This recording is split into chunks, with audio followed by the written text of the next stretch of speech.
मैं आपको बताने जा रहा हूं रिटर्न डाउन वैल्यू मेथड क्या होता है डेप्रिसिएशन कैलकुलेट करने का। तो इसके अंदर under this method depreciation is calculated on the book value of asset, कि डेप्रिसिएशन कैलकुलेट होगी आपकी बुक वैल्यू पे, किस चीज के, एसेट के।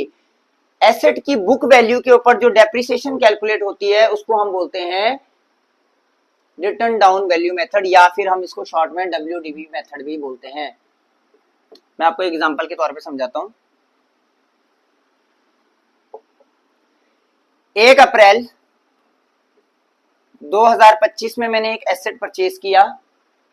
मान लीजिए मैंने एक मशीन परचेज की 1 लाख रुपए की। फिर डेप्रिसिएशन कैलकुलेट होता है साल दर साल।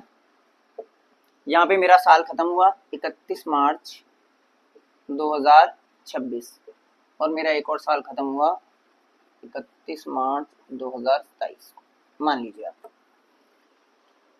1 अप्रैल 2025 को मैंने एक मशीन खरीदी 1 लाख रुपए की। अब मुझे इस पर डेप्रिशिएट कैलकुलेशन करनी है। मान लीजिए कि मेरा डेप्रिसिएशन का रेट है 10% पर एनम। मैं 31 मार्च 2026 को 1 लाख का 10% हुआ 10,000 रुपए। तो यानी कि इस साल मेरी डेप्रिसिएशन लगेगी 10,000। 1 लाख का 10% स्ट्रेट फॉरवर्ड 10,000 रुपए। अब साल खत्म हुआ, इस डेट पे मेरी मशीन की वैल्यू कितनी रह गई? 90,000। 1 लाख की मशीन थी, 10,000 उस पर डेप्रिसिएशन लग गई। अब अगले साल के एंड में डेप्रिसिएशन की वैल्यू रहेगी सिर्फ 90,000 रुपए। अब हर साल 10% लग रही है।